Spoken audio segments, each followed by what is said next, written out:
Hi, everyone. Welcome back to the Change Your Mind podcast. I'm your host, Chris Ashley.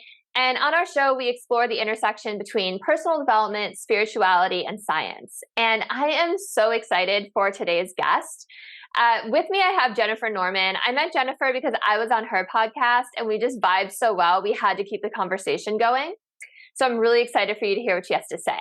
So Jennifer is a Korean American adoptee, a beauty entrepreneur, an award-winning author, a mentor, a philanthropist, a podcast host, and a single special needs mom of a boy living with severe chronic illness and disability. So wow, that is a lot. Welcome, Jennifer. I can't wait to hear your story. Hi, Chris. It's so great to be here. Thank you so much for having me on your show. Yeah, thank you for coming on. Like I said, I've been really looking forward to this conversation. I just read off a whole list of accolades and some pretty intense things as well. So I know that you shared with me that you had a spiritual awakening. So I'd love to hear about your journey. What's your origin story? Yeah, my origin story is, it's a fascinating one. It's different from the perspective that, I'm one of those people who doesn't really know their own birth date. I'm one of those people who didn't grow up with people who really looked like them because I was adopted when I was about 2 years old from Korea into a white family. And my mom and dad had three of their own children naturally, and then decided that they wanted to save the world one child at a time. So they adopted three. So we were, we were six kids all growing up together. And it was very interesting because all the while I really found that there was this desire within me that I couldn't really understand growing up. I couldn't really understand why I didn't really feel like I fit in so well. I kept looking for cues and feeling like I wanted to do certain things, but they weren't necessarily the things that my parents said were quite the right thing. For example, like my mom and dad would always say, like, "Oh, you should go into the family business." And I was like, oh gosh, that just seems really boring to me. My dad was in electronics and I just felt like I yearned for something creative. I found myself drawn to art and to fashion and such. And there were nights where I would just stay up all night painting or drawing. And they were like, "Are you insane?" They thought that I was like just absolutely crazy. I might have been, but it was just like, it was such a passion of mine. But yet, while I was also trying to, release this creativity with dance and art and all of that, I found myself saying like, okay, I need to fit in. I need to do things that are appropriate. So I like flung myself into school, and I even went to business school and got an MBA afterwards, and was really finding this big divide between what I was supposed to do and what I really felt yearning inside. But then it's interesting because over time, I recognized that my inability to really understand myself was having an impact on my relationships with other people. I got married at 24, what I call my starter marriage. And that ended, 4 years later, and by 28, I felt like an old, washed up, just like that, damaged goods. And that really weighed on me. I was like, gosh, I already felt like a failure. Even before I turned 30, I was like, I had grown up Catholic. And so I was like, I failed the church. I failed my family. I felt like I was just doing something wrong. But then ultimately, I made myself a shift in my environment, and I found that helped to a certain degree. I moved from New York, where it was all about just churn and burn, and in Manhattan. I moved out west to Los Angeles, and I was like, ooh, I'm surrounded by a little bit more nature. This actually feels good for me. So I was noticing, and I think that maybe some of your listeners can agree. It's like your environment has so much of an impact on how you feel, and just like your whole biorhythm and all of those things. And I was able to kind of slow down and get myself into a different pace of life.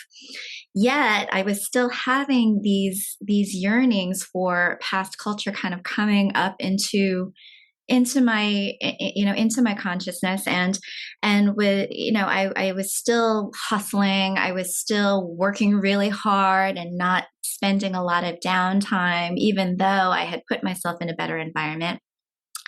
I ended up getting married again, even though I really didn't feel like that was right for me. I was like, okay, I really, maybe I should get married again. But and I was pregnant, and so I was like, it's the right thing to do when you have a child. You should be married, and so, all of that seemed to stem from the life that I felt like I should be living rather than what really felt right for me.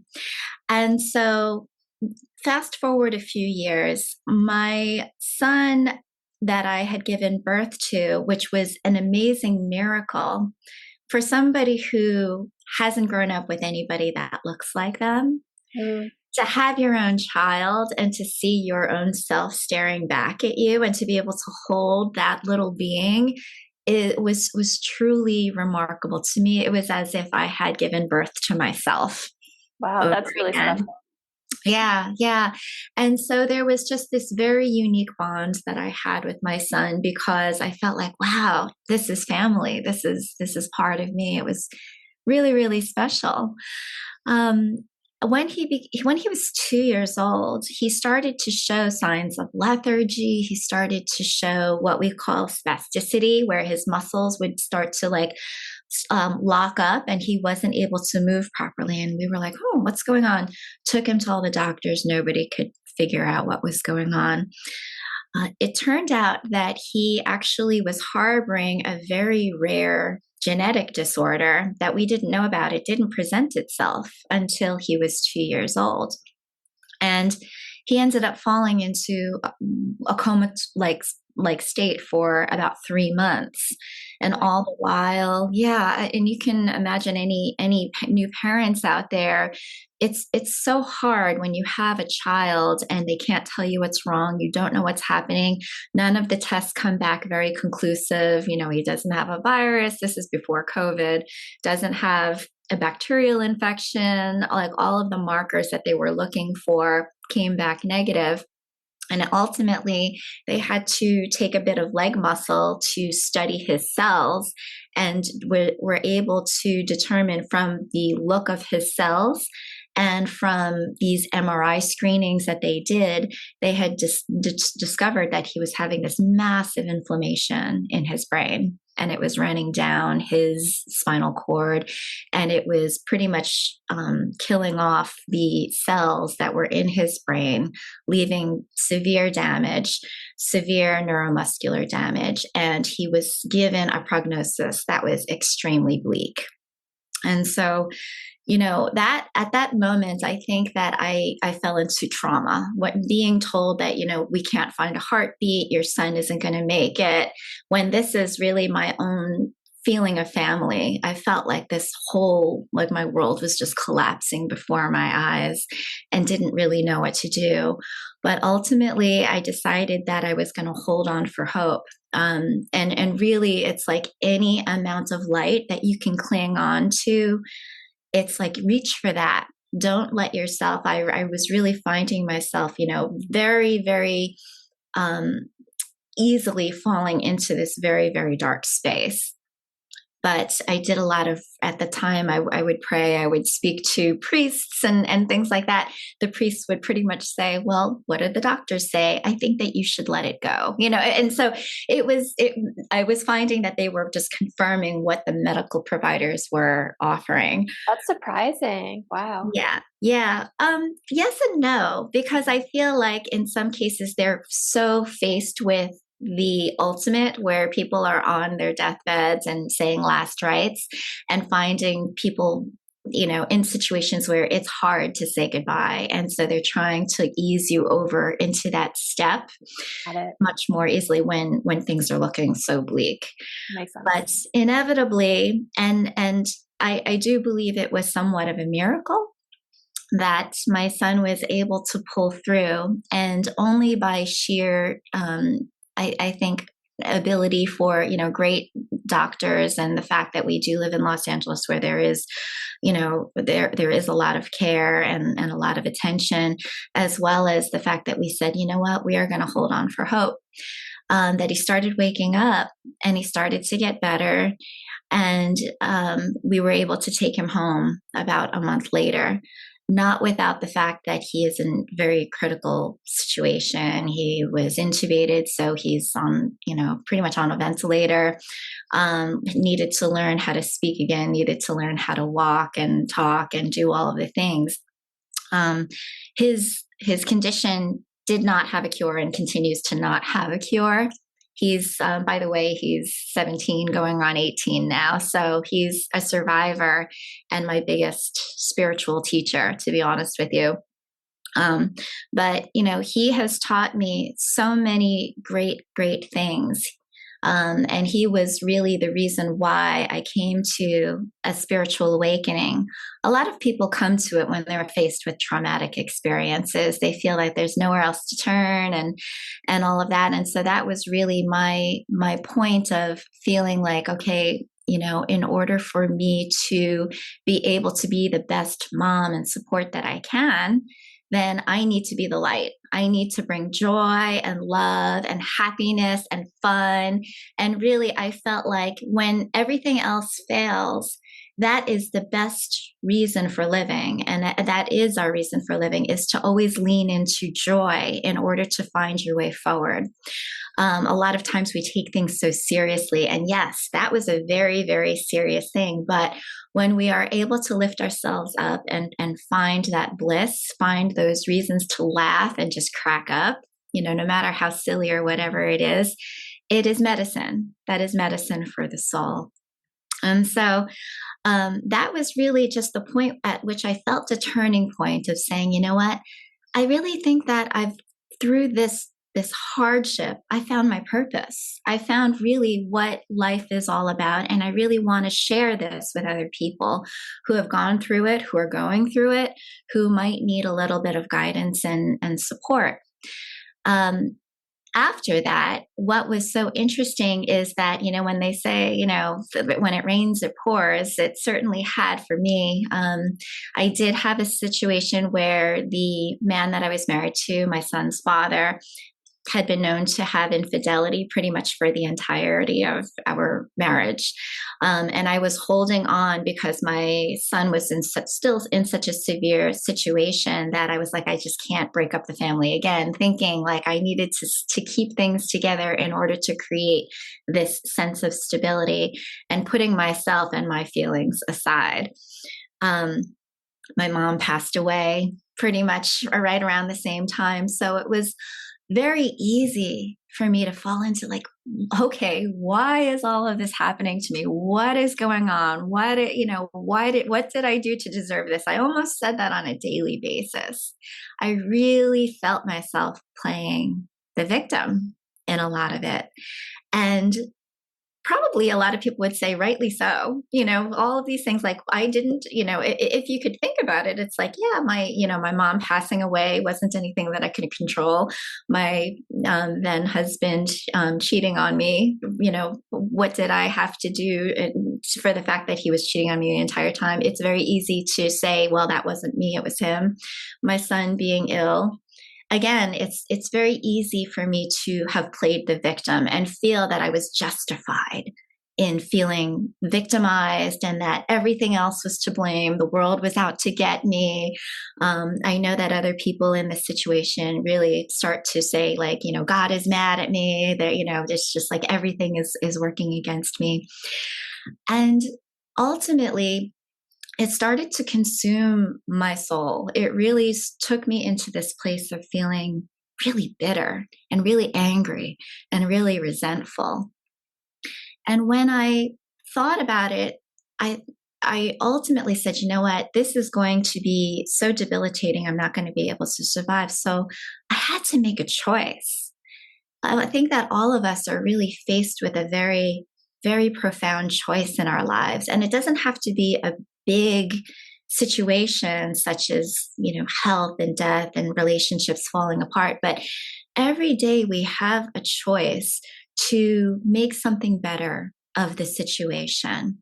And I found that continuing to ruminate over all of the things that were wrong in my life or all the things that went bad was continuing to propagate all the things that are wrong and all the things that go bad.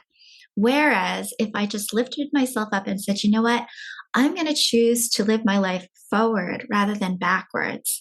I want this to be a learning experience rather than a victimhood experience where I continue to hurt myself with these feelings. Because every time you think about them, your body doesn't know the difference. We all know that. It's like as if you're essentially reliving these things over and over and over again. I had learned that the word resent actually comes from resentient, which is to refeel. You're feeling these feelings over and over again.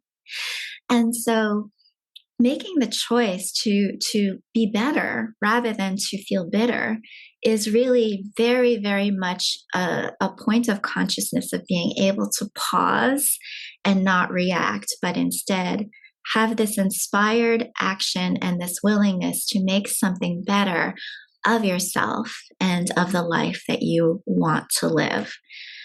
Don't we all want to feel liberated? I would imagine, there's just this sense that, we just don't want to feel that way when life, gives us all of these wonderful challenges, and they are wonderful. We have to say thank you for these challenges, because when we look at them and reframe them, they are truly, truly life-changing.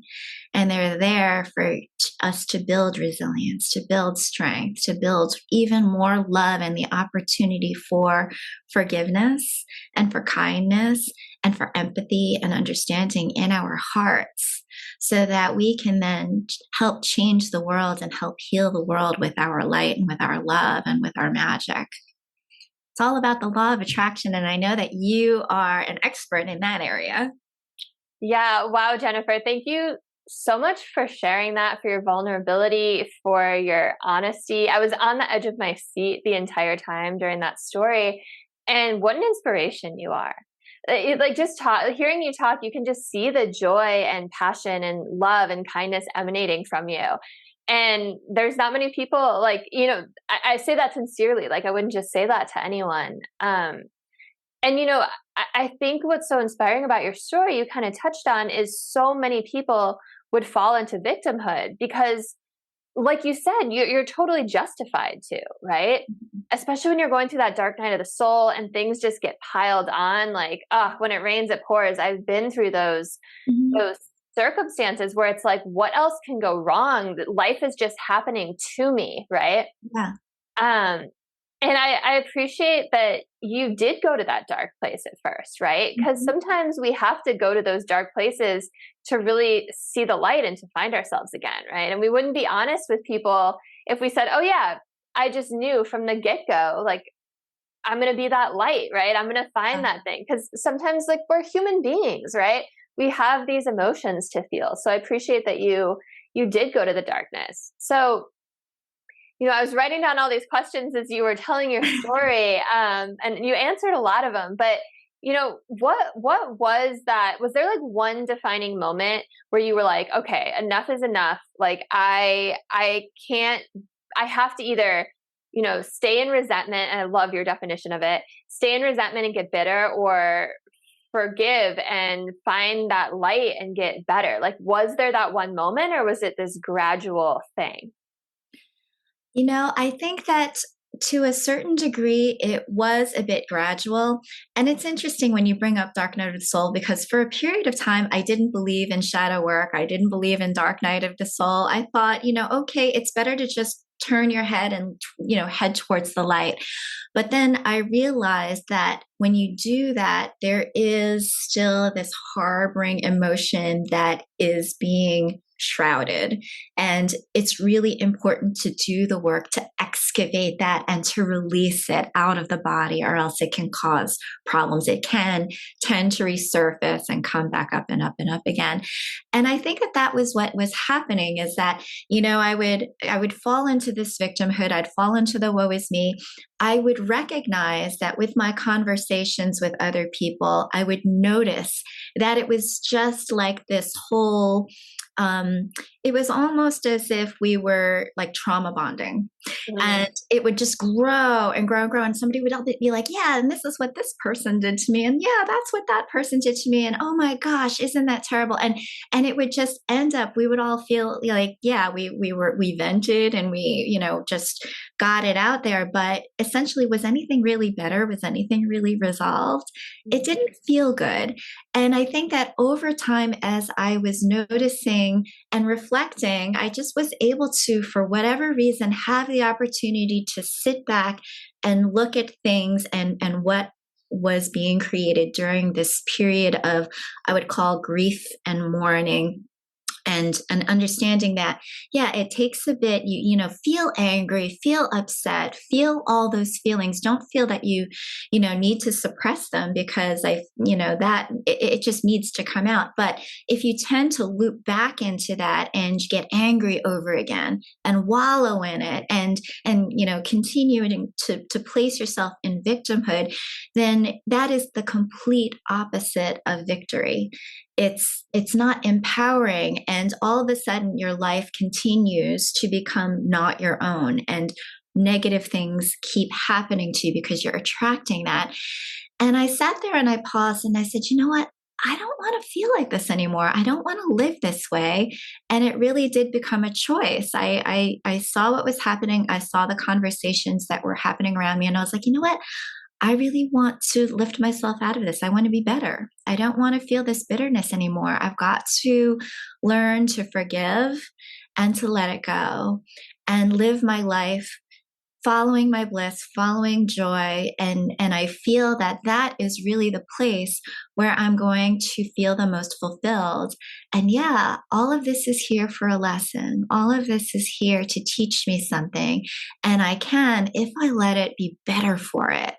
I can, if I let it, be the person that I always hoped that I could be when faced with these dire situations.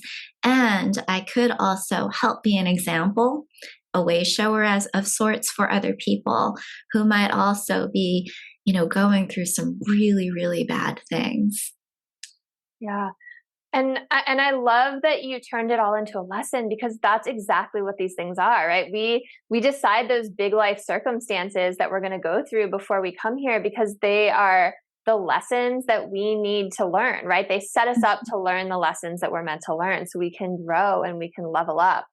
And, I love what you described about the trauma bonding, because I think that happens a lot. Psychology, I'm sure you've heard this. Psychologists estimate 70 to 90% of people's thoughts are negative and repetitive. So they're thinking these same negative thoughts every day, and they're having these same conversations with people. And in the moment, sometimes it might feel really cathartic to vent, like you were saying, right? Or to just almost try and like one up each other. Like, this is what I'm going through. Well, this is what I'm going through.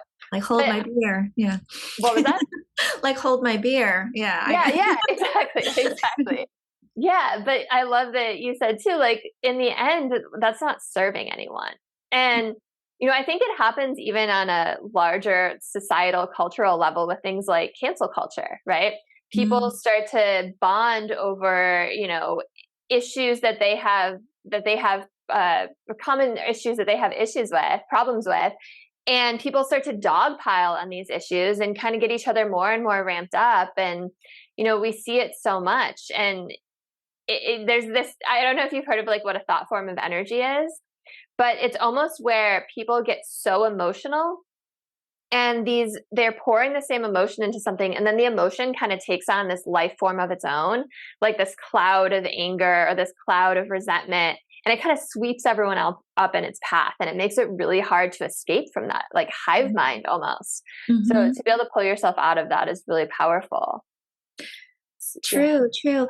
I also wanted to mention that we as human beings are just very prone to search for meaning. They're like, what is the meaning of life? What is the purpose of life?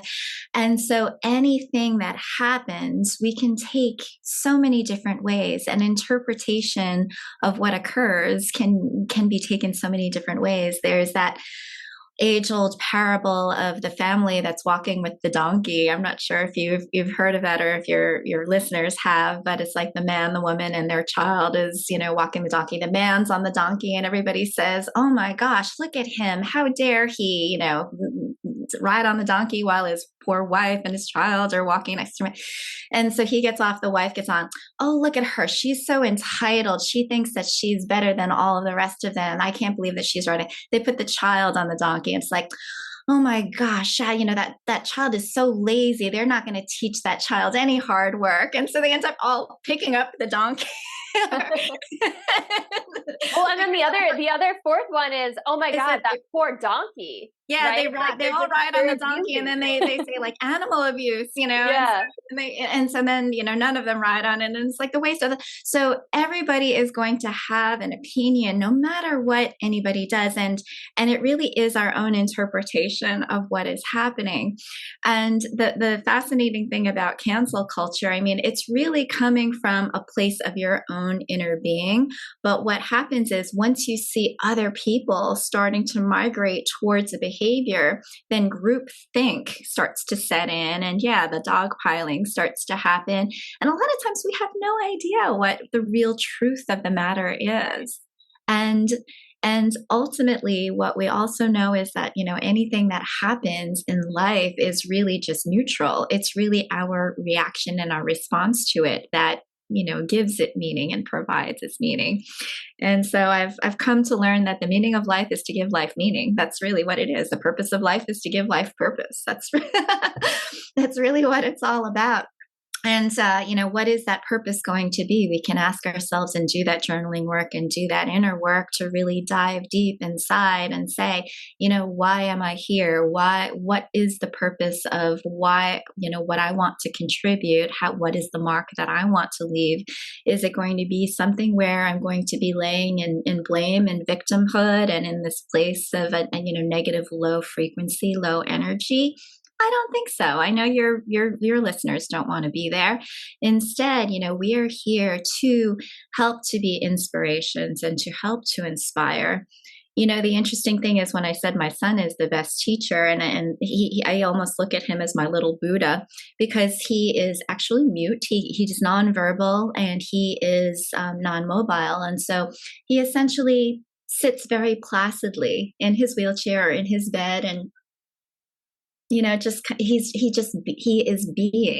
is just being himself. And the interesting thing is that there was so much time that I spent trying to figure out, okay, is his heart okay? Are his legs okay? What is he feeling? What is he thinking? And I was driving myself crazy trying to find all of these things until I ultimately heard a voice. I think that it was an angel coming to me that said, you know what? Your job is not to fix him. Your job is to love him. Your job is to love him as he is. And I was like, you know what? That was so freeing. Goosebumps. Yeah, it's the goosebump thing. That the spirit is here with us when you know that. And perhaps, rather than blaming or canceling, rather than looking at other people for all the wrongdoings that they're doing, we can say, you know what? Our job isn't to try to, point out what's wrong. Our job is to love. Our job is to be here and love no matter what. And wouldn't the world be a much kinder place if we could all have that kind of empathy, if we could all feel that, you know what, I'm a human being, I'm going to make mistakes, that other person's a human being, they're going to make mistakes.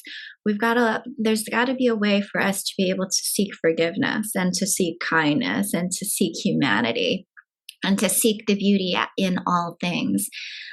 Because that is going to help lift the vibration of this world. That's going to move us forward. When we live our best lives from our most creative, from our most joyous, from our most loving, that's what we want to put forth into the world. And when we continuously play the victim, and boy, It's interesting because, for a period of time there, I remember when, during the COVID period and some other situations that have occurred afterwards, there was a movement called Stop Asian Hate. Mm. And so I was actually, pointed out as being like, oh, aren't you upset at all these things that are happening to Asian people? I think Stop Asian Hate. First of all, you're using the word stop and you're using the word hate. And so aren't you just calling more of that to yourself if you actually come up with an organization called Stop Asian Hate? So just those kinds of things that we could be more mindful of, and if we were to say like support Asian love, it might have been a little bit more positive and more fruitful. Things like that. I often will look at, let's think about how we're framing things, and are we unconsciously calling what we don't want to us? We might have the best intentions, but really fine tuning and getting to that place of really understanding how we can all harmoniously really appreciate diversity, appreciate other people's differences without creating unnecessary isolations and silos as we're doing it in support of ourselves. Yeah, absolutely. And just in terms of bringing more of that to you, this is science backed, right? Mm-hmm. Quantum physics says that, whatever we send out into the quantum field, we're going to get more of back in our lives, and humanity is going to get more of. So when we make another person feel singled out or humiliated or shamed or sad, humanity and the planet are going to get more people, circumstances, situations that make people feel that way. Right? We're literally harming ourselves. And, it's not just woo-woo, it's science backed. Mm-hmm. So, that's interesting, the Stop Asian Hate thing. Like it seems like it's become so trendy in today's society to be a victim.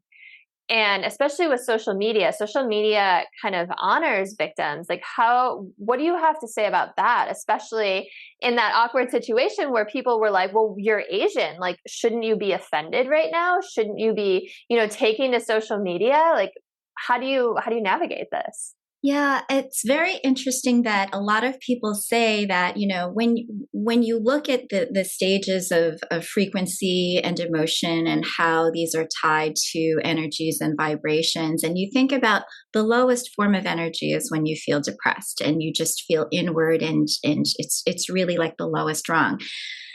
When you're angry, that's actually a step above being depressed. And so when you're angry, a lot of people say, well, that's what you need. You need that anger in order to spark action.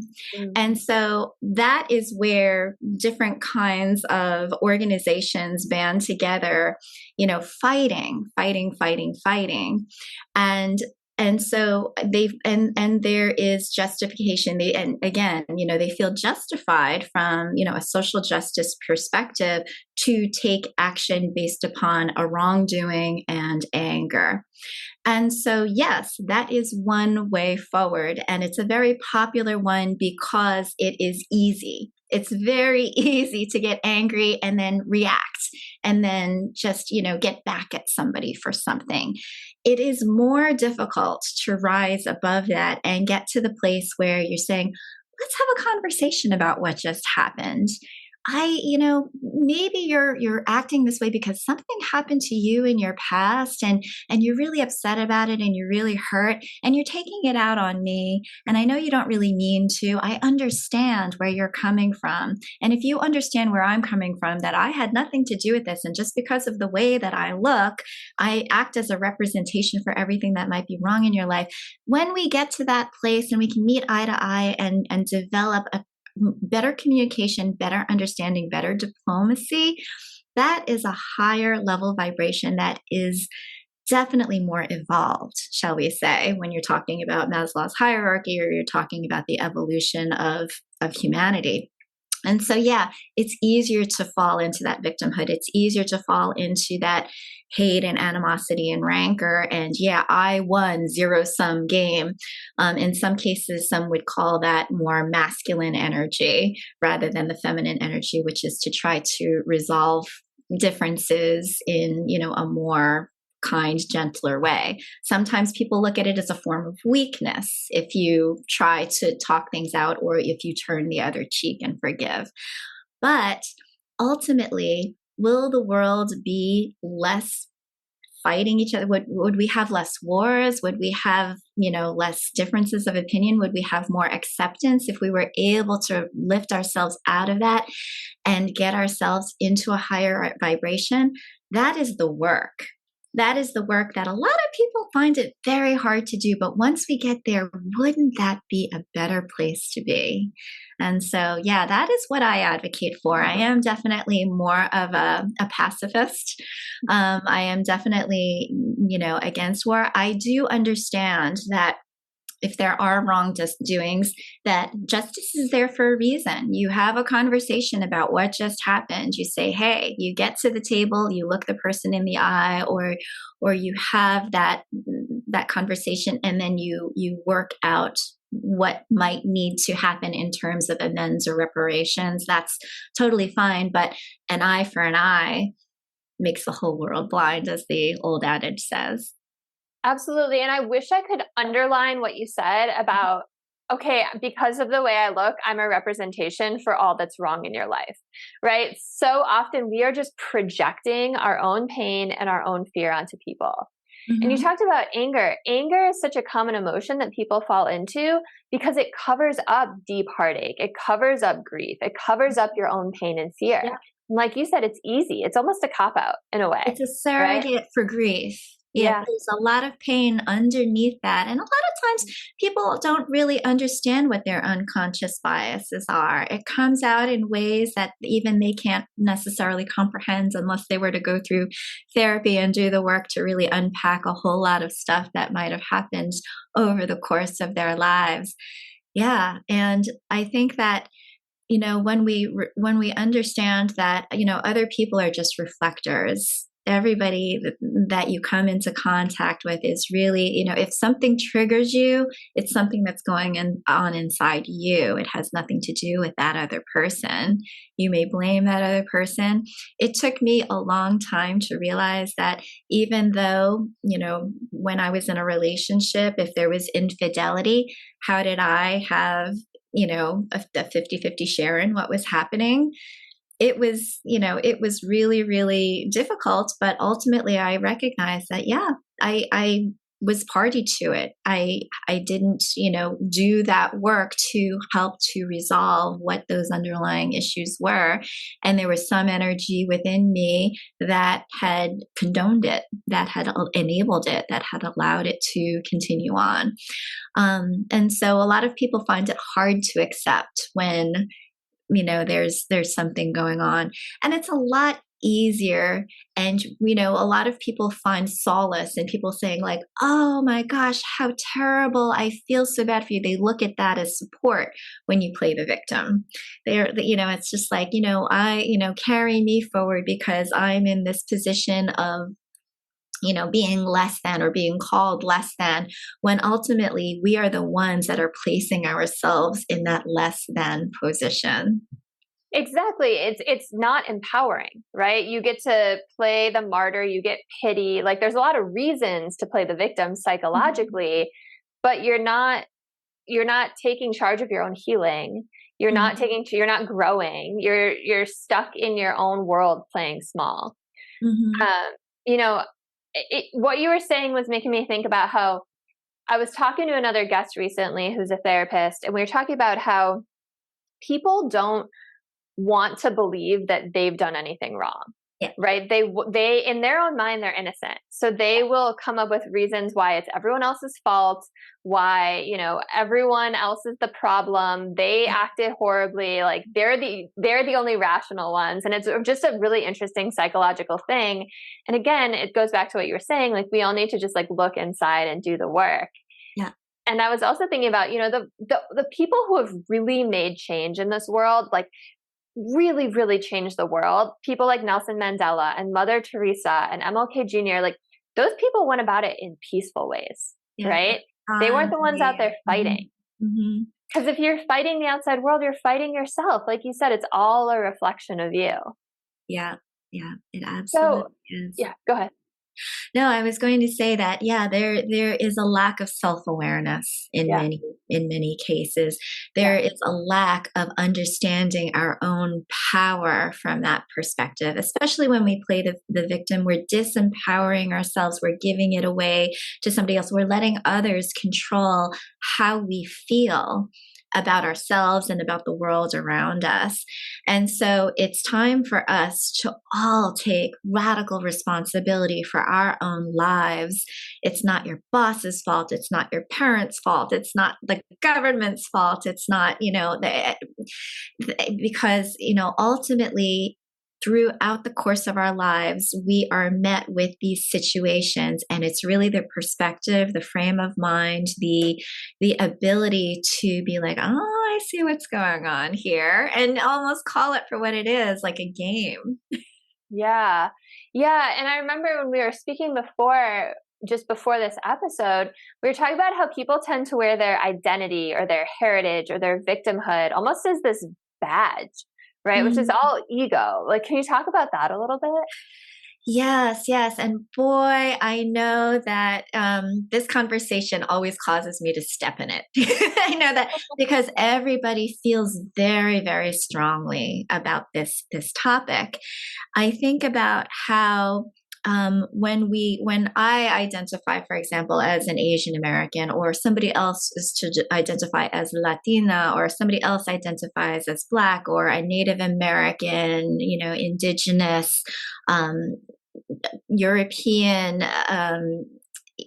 any kinds of representation, LGBTQ, like a lot of these labels, a lot of people really do identify with the labels that they wear. And it makes sense because we are in this 3D world where the very first thing that quote unquote Adam was told to do was name all the animals, name all the plants. And so it's a way for us to really understand what the difference is between that object and that object, that person and that person. And so these labels and these adjectives and these proclivities and these stereotypes and, biases, a lot of these things stem from, how we identify ourselves. And then what essentially happens is when you identify in a certain way, then you are inherently bonding potentially with those people, like meets like, and you're like, hey, you're Asian, I'm Asian too. And, we have culture in common. If you're LGBTQ, it's like, oh my goodness, we have, similarities in where we like to go and who we like to, have an affinity for, things like that. And so there are wonderful shared experiences within those identities, which can be uplifting and supportive.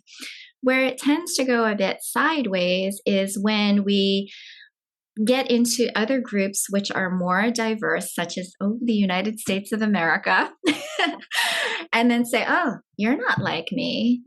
I don't think that, you belong here. I don't think that I belong here. Ooh, I don't feel like I belong here. And that is interesting in terms of a dynamic, because if we think about it, it's all mental. It's, I grew up in a family which didn't look like me, and that was my learned experience. It's like I took that to heart. It was like, wow, I'm being taught, and my nurturing is teaching me to behave a certain way, but there is this inherent nature within me which feels differently. How, what do I do with that? I felt this yearning and this desire to identify with it, and so it's extremely, extremely powerful. In order to be able to just make sense and give meaning to oneself and to others. Through the spiritual practice and the spiritual work that I have been doing, it is just so interesting to be able to venture out of the 3D and get into the 5D and into these other dimensions where you realize we are all just energy. We are these bodies of vibration, and we're barely matter. We are matter in that, what we can see with our visible eyes tells us something, but isn't it all a ruse? I know that you speak expertly on this, much more so than I do. And there really isn't anything changing and and different other than the vibrations that we're gravitating towards. And the more that we look at our separations and our differences and start fighting over those differences, whether they be beliefs or whether they be how we look or how we talk or what we wear or what kind of foods we like, no matter what it is, if we look at our separations as being more prominent than the things that draw us together and those things that make us similar, the things that bind us together, that is where conflict is inevitable. That is where, we are going to spend our time looking at these thin lines and focusing on those thin lines rather than the whole embodiment of energy, which is, what this creative world is all about. And so I do love to recognize the importance to many people of identity, of coming up with labels and to participate in structured ways and find support and find unique shared experiences with your identity. I completely and wholeheartedly embrace that. What I would love to advocate is for us to recognize the thinness of the walls that really do partition all of us, and look at us as being in let's reach over those walls, let's reach over those lines, and really understand that we are such a beautiful fabric of humanity and of energy and of source. And really that is what makes life so enriching and so beautiful and so exciting, is to see the differences that we all bring to the table. And hey, can't we build on that? It's like, hey, if you've got this experience and I've got this experience, when we come together, can't we synergize and make something even cooler? Then, that those are the very simple ways of trying to kind of express how I feel about identity, and my hope for us to be able to see it for what it is and then rise above it. Thank you for explaining all that in such a beautiful and articulate way that I think a lot of people are going to resonate with. And, it reminds me of, I saw this thing on Instagram where it was like a picture of a baby, and it said something, the caption was something like, we're born into this world and immediately we're given an identity, a race, a religion. And there's all these hands, trying to hand at things. Mm-hmm. But we as souls are all the same, right? We really are. And we choose all these circumstances before we're incarnated. We choose who we're going to be born to, how we're going to be born, where we're going to live, what we look like. Because again, we all have lessons that we're meant to learn in this lifetime. And these things just kind of ready the soil, plant the seeds. Then it's up to us, how we grow and if we learn those lessons. But we all are all one and the same. I was just watching a video too about string theory. I don't know if you're familiar with it, but it was really fascinating. The scientist had an orange, and he was like, okay, so this is just an orange. And you reminded me of this because you were talking about matter, we're barely matter, right? Mm-hmm. So you can break the orange down into molecules, right? And then if you break the molecules down, you might see atoms. And by the way, atoms are just spinning vortexes of invisible energy. Mm-hmm. If you've ever seen the wind pick up some leaves and spin them around like a little mini tornado, imagine that, but take away the leaves. And that's what an atom is. And that's what we're made of. That's what matter is made of. Mm-hmm. But then if you go deeper, there's an electron in there. And then if you go even deeper, eventually you find these tiny little strings and they're just vibrating. And that's all of this is. Mm-hmm. That's what string theory is, that we are all just little things vibrating. We're just energy vibrating, all of us. And when you think about it like that, it makes all of these, perceived problems that we're all, focused on, or these differences that we're focused on, or these conflicts that we're having, just so meaningless, right? Because there's so much more going on. It's like we're in this simulation almost, right? Mm-hmm. This video game world. And, so many people are stuck in these conversations about identity, like a race and gender or whatever it is. And there's a war going on in the middle. It's crazy that there's a war going on in the Middle East right now. Right. But it blows my mind that there is so much more to life. And these things are what we're all focused on. Mhm. I just can't comprehend it. Yeah, yeah. And I think that and what we're talking about is very hard for a lot of people to comprehend who might not share the belief that we had soul contracts before we came into this planet and all of those things. And so I respect everybody's beliefs. I respect the fact that, for those people who are hurting with family members or who are directly affected by wars and atrocities. I mean, it's hard when you're in the moment, when you're in the physical space and you're feeling the griefs and all of those things. These are very real circumstances to so many, and a lot of people who we have amnesia. We come and we forget that we've.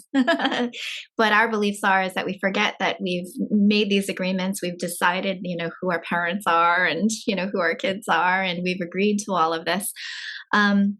However, I in honoring, those who do really find solace and identity and who are being placed under the thumb. Yeah, I do love to be able to provide support to people because when you're in the 3D world, you are in the thick of it. I love being an advocate for those who feel marginalized because I feel like that's part of my work. I feel like, all of my life experience, everything that I came to Earth for, being adopted, and, all of these things can be considered labels, but these are the experiences that led me back to myself and my understanding of why I'm here. And that is to just say, you know what? For those of you who feel, gosh, you don't feel like you belong, you feel like you're being victimized, you feel like you're being harmed or in harm's way because of anything that you might represent to some others. I got you. I understand. I get it. And I know that it doesn't feel good.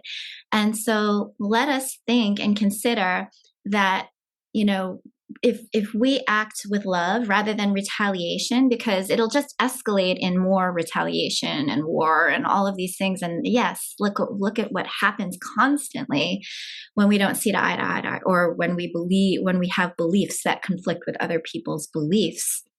As Hamas wants to wipe all the Jews off the face of the earth. I mean, that is not love, and that belief is deeply entrenched in the culture and in the religion and in the zealotness. And so my sense is, my humanity is to understand.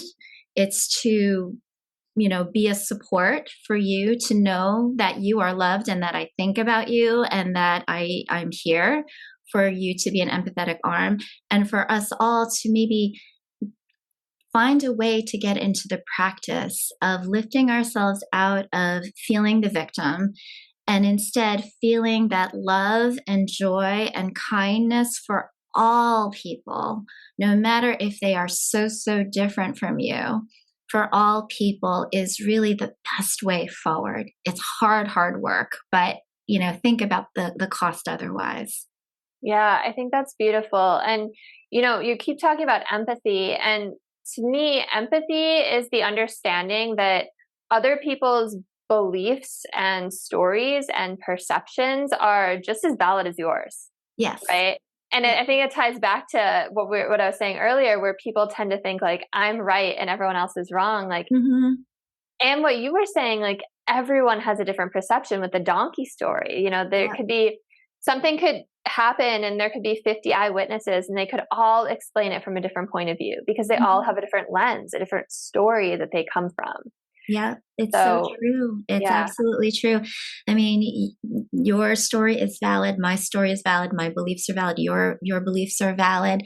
And there are, I mean, look at the politics in our country. It's, it's almost as if we would rather destroy the other people or the other beliefs and tear it down and absolve it rather than finding common ground anymore.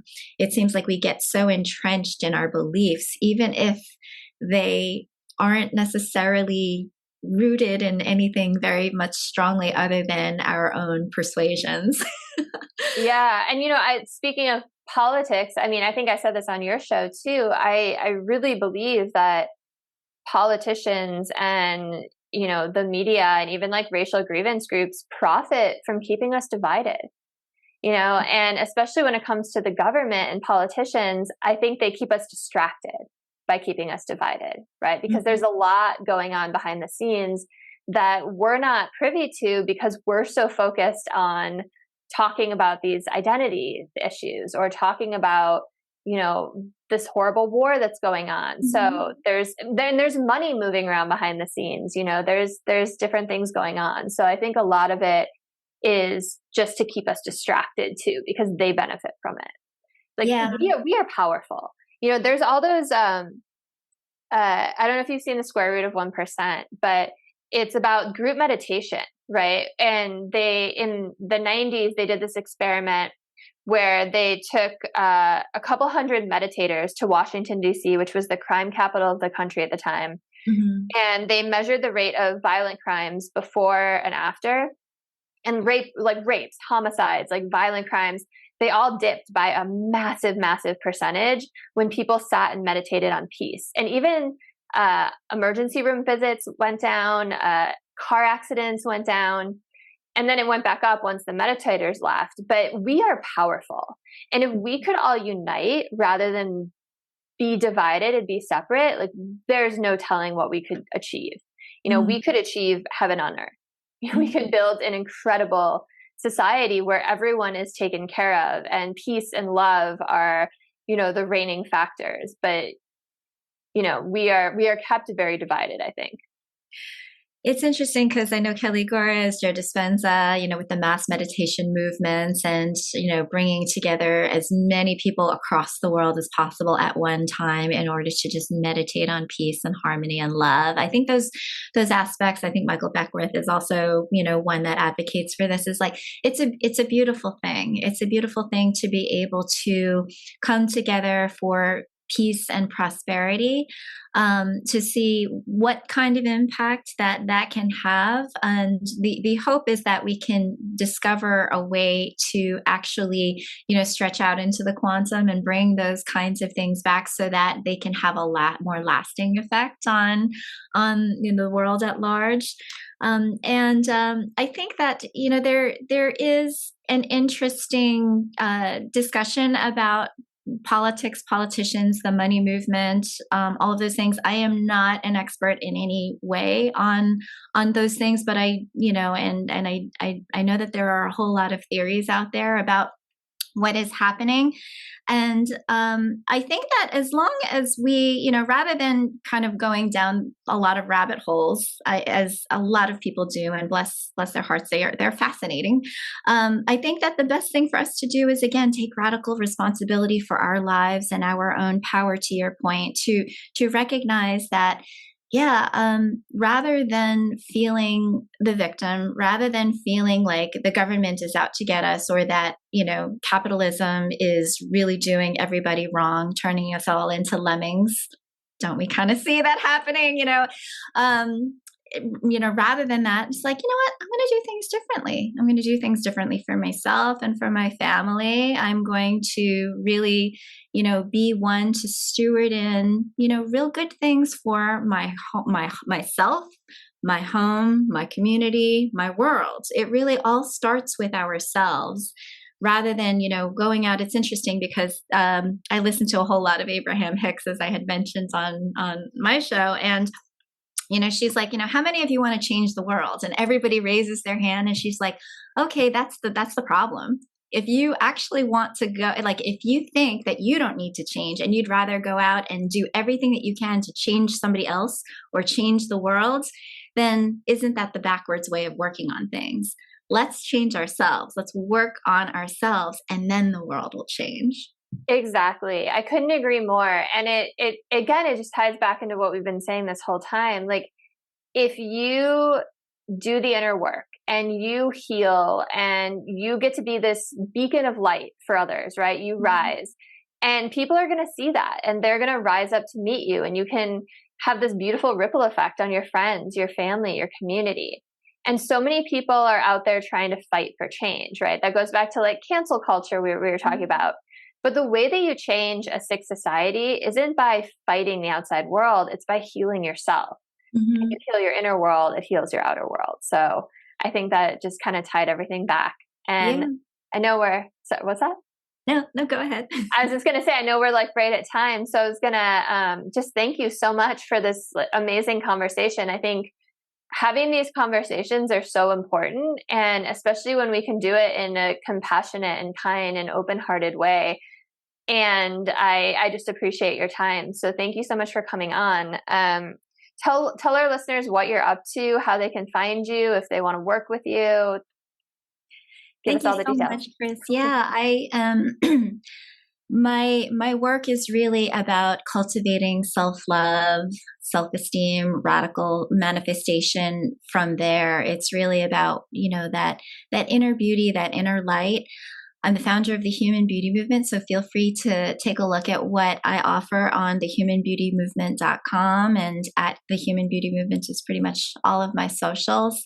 And I also am a children's book author where I write books about disability for kids so that we can help to demystify disability and help kids be kind to each other rather than being startled or put off by other people's differences. Teaching people when they're young really helps pave the way for them to be very kind, compassionate, empathetic adults. So take a look at Super Captain Brave Man as well. Thank you so much. And I'm going to have all the links in the show notes for anyone who's driving and didn't get a chance to jot all those down. So yeah, thank you so much, everyone. Thank you again, Jennifer, for coming on. Follow, like, subscribe, share. Let's keep spreading the good word, help heal the world. You can follow me. I'm Change Your Mind with Chris all over. My book is called Change Your Mind to Change Your Reality. And thank you so much, everyone. Have a beautiful rest of your day. Bye-bye.